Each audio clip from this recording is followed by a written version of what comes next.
Bueno, esta semana hubo una instancia de diálogo importante entre el presidente de la República, la cúpula de gobierno en realidad, con Carolina Cose, con Alejandro Sánchez, con Jorge Díaz y los legisladores del Frente Amplio, en parte para conversar de esto que Álvaro Delgado mencionaba recién, el punto de partida y esta discusión que hay acerca de si el país está mejor o peor de lo que se imaginaba el Frente Amplio antes de asumir o lo que se transmitió por parte de la pasada administración en la transición. El presidente les presentó un documento con unas 63 acciones con 5 ejes temáticos y Matías Garro estuvo trabajando para darnos el informe especial sobre este tema. Mati, ¿cómo estás? Mati, ¿cómo va? Exactamente, compañeros, el saludo para ustedes, también a todos los televidentes. En esta oportunidad, bueno, justamente los convocamos para estar repasando el documento que les explicaba Stephanie. Se trata de un documento que, bueno, el gobierno de Yamandu Orsi le entregó primero a todos los ministros la semana pasada cuando se celebró el primer Consejo de Ministros justamente de la administración de Yamandu Orsi. En la jornada de ayer, como ustedes saben, también se generó un encuentro con senadores y diputados del Frente Amplio en la residencia de Suárez y Reyes y allí también se estuvo conversando en base a ese documento. ¿Qué es lo que plantea este documento? Bueno, este documento lo que hace es plantear cuáles son las prioridades de la administración de Yamandu Orsi para el próximo quinquenio. Tiene 5 ejes temáticos que son el desarrollo, la seguridad, la cohesión y cuidados, vivienda e infraestructura. Una primera apreciación que podemos hacer en base a ese documento luego de analizarlo es que lo que se halla allí son 63 propuestas, 63 medidas para atacar determinados temas. ¿Qué quiero decir con esto? En este documento el Frente Amplio no se compromete a reducir, por ejemplo, el desempleo a ningún porcentaje, no se comprometen a bajar la pobreza, por ejemplo, a ningún tipo de porcentaje y tampoco se habla de bajar ningún tipo de delito a ninguna especie de porcentaje. Se hablan de medidas concretas para atacar determinados temas y no podemos dejar de recordar que, bueno, el Frente Amplio, por ejemplo, durante la administración de Bonomi prometió bajar un 30% las rapiñas, eso no se pudo cumplir y fue un elemento recurrente para la oposición para estar criticando la gestión. Suponemos que allí parte de todo eso y hubo un aprendizaje por parte de la administración de Yamandu Orsi. Digamos que sí se han planteado objetivos, ¿no? Por ejemplo, en cuanto al crecimiento económico, Doni habla de por lo menos duplicar el crecimiento, que el Uruguay tendría que crecer entre el 2 y el 3% cada año para brindar un estado de cierto confort o seguir desarrollando las políticas sociales. Ahí hay pero no es que se comprometen a lograrlo, sino como un objetivo, plantearlo como un objetivo. Exactamente, y bueno, si les parece vamos a empezar a repasar en las placas que vamos a estar presentando en base a cada eje temático. El primer eje que vamos a repasar tiene que ver con la seguridad. Allí se propone realizar una campaña de alfabetización para alcanzar a unos 3.500 personas privadas de libertad. Por otra parte, se propone la creación de 2.000 nuevos cargos policiales, también la instalación de un sistema de comisarías móviles, aumentar a 20.000 el número de cámaras de videovigilancia, se propone también la creación y puesta en marcha del Ministerio de Justicia, sacar a la INR de la órbita del Ministerio del Interior, allí esa discusión de si quien reprime también debe formar parte de la rehabilitación de las personas privadas de libertad. También se propone la creación y puesta en marcha del sistema de lucha contra el crimen organizado y el narcotráfico, incorporar 2.000 tobilleras para protección de víctimas de violencia doméstica y basada en género y agotar todas las instancias en la búsqueda de detenidos desaparecidos. Acá, Mati, simplemente para complementar, hay un par de cuestiones que la verdad que en campaña ya se habían hablado. Por ejemplo, esto de los 2.000 policías, se había anunciado como algo automático, ni bien se ingresaba al gobierno. Eso claramente no se ha dado así. De hecho, ya hay algún diputado, como digo, Echeverría del Interior, que planteó un pedido de informes al respecto. Y hay algunos que claramente necesitan de un refuerzo presupuestal. Cámaras de videovigilancia, tobilleras. Ahí hay todo un tema de dónde sale el dinero para pagar esto que se propone. Sí, exactamente. Y también hay mucha similitud con el programa de gobierno del Frente Amplio.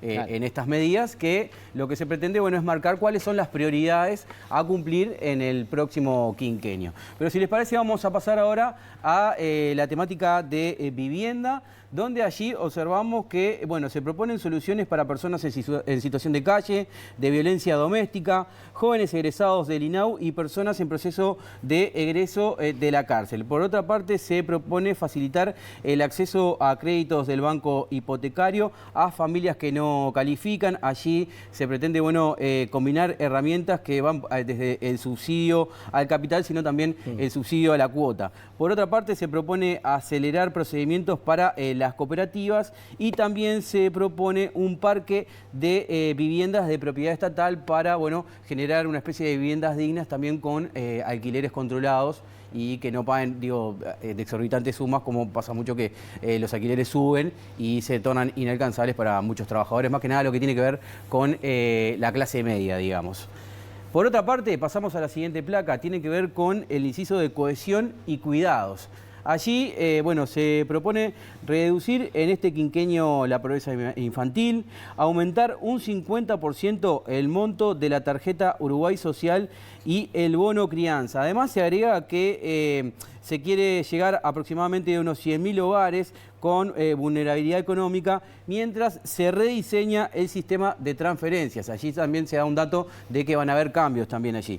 También se plantea el apoyo de 2.500 pesos para el inicio de clases a familias con niños de centros CAIF, jardines y escuelas de la ANEP, aumentar jardines y escuelas de tiempo completo. Allí se pretende alcanzar a unos 100.000 niños y niñas en el 2029 y luego se propone un programa de empleo protegido para jóvenes de 18 a 24 años. Se pretende alcanzar a unos 12.000 jóvenes con un empleo formal de unas 30 horas semanales por unos 12 meses. Y por último, en la parte de cohesión y cuidados, se propone instalar la Comisión para el Diálogo Social, que va a estar trabajando durante todo este año y, como ya se ha adelantado, estarán teniendo las primeras conclusiones en el primer semestre del año que viene. Sí, y un diálogo social que tiene algunas diferencias con relación al diálogo social que convocó el pasado gobierno, en el sentido que no es sobre el sistema de jubilaciones, sino que es de todas las prestaciones que da el BPS, desde el nacimiento, la primera infancia, a los trabajadores, a las jubilaciones. Es un diálogo social un poco más abarcativo. Habrá que ver después de eso qué queda, ¿no? Pero tenemos un abanico de protección social que es muy amplio y se va a rediscutir todo ahí, o por lo menos esa es la idea. Sí, y habrá que ver cuál es la participación de la oposición, porque ya, bueno, varios legisladores, por ejemplo Andrés Ojeda y otros del Partido Nacional, han dicho que no le ven sentido a volver a discutir ciertos temas que incluso ya fueron saldados por un plebiscito. Hay que ver cómo comienza entonces toda esa discusión del diálogo social. Vamos a pasar ahora a la parte de infraestructura. Allí observamos que se propone reinstalar y la regularización y fiscalización del transporte de carga. ¿Se acuerdan el gran hermano del transporte que lo dio de baja Luis Alberto Heber cuando comenzó como ministro de Transporte y Obras Públicas? Bueno, el Frente Amplio lo pretende reinstalar. También se propone la construcción de la planta en Casupá, una prioridad para el Frente Amplio, la construcción del Hospital de la Ciudad de la Costa. Justamente hoy Alfonso Lerete estuvo con la ministra de Salud Pública, estuvieron discutiendo sobre ese tema y lo que dice Lerete que la propuesta es que se construya un poco cerca de Atlántida, por bueno, esa cercanía con la Interbalnearia y también con la Ruta 11. Y luego, bueno, promover la construcción de ejes troncales rápidos para transporte público en la zona metropolitana. Después, por último, vamos a pasar a lo que tiene que ver con el eje del desarrollo, donde allí se propone, bueno, el crecimiento del salario real con énfasis en los más sumergidos, acceso sin costo al sistema de facturación electrónica para microempresas y trabajadores independientes, desarrollo del Plan Nacional de Riego y otorgar unas 25.000 hectáreas a través de colonización a productores lecheros, mujeres y jóvenes rurales. Ese es un poco el resumen de las 63 medidas que propone el Frente Amplio. Nosotros intentamos hacer énfasis en las más relevantes. No aparecen aquí en este documento temas que son relevantes, que son prioridad para el Frente Amplio, pero que, digamos, se generaron antes de que asumiera el gobierno. Por ejemplo, estoy hablando de la caja de profesionales. que está teniendo aproximadamente entre 70 y 90 millones de dólares, lo que se habla de déficit. Están gastando 7 millones mensuales para seguir existiendo y lo que dicen es que tienen presupuesto para llegar hasta el mes de julio. Allí ya me consta que el gobierno está entablando determinadas conversaciones, se va a empezar a tratar ese tema. Después está el tema Casmu, que ya hoy el Senado dio la media sanción. En este momento lo está tratando la Cámara de Diputados. Y luego quedan también dos temas que son importantes, que uno tiene que ver con el grupo Vía Central. En la jornada de ayer, Alejandro Rugal con diferentes empresarios estuvieron allí reunidos en Torre Ejecutiva. Hay una suma millonaria que están reclamando por deudas del Estado. Lo que se pretende allí es achicar el reclamo de esta empresa y también es prioritario el tema del proyecto Neptuno. Hoy hubo un encuentro también con los empresarios que van a construir esta represa, donde allí se pretende renegociar entonces ese contrato que habilitó el gobierno de Luis Lacalle Pou. Así que nosotros les presentamos estas medidas, estas prioridades a las cuales se compromete el gobierno de Yamandu Orsi. Deberemos esperar y en el próximo, cuando termine el quinquenio, pasaremos raya y veremos cuánto se incumplió y cuánto no. Búsquenlo en el archivo. Búsquenlo en el archivo. Mati, gracias, Mati.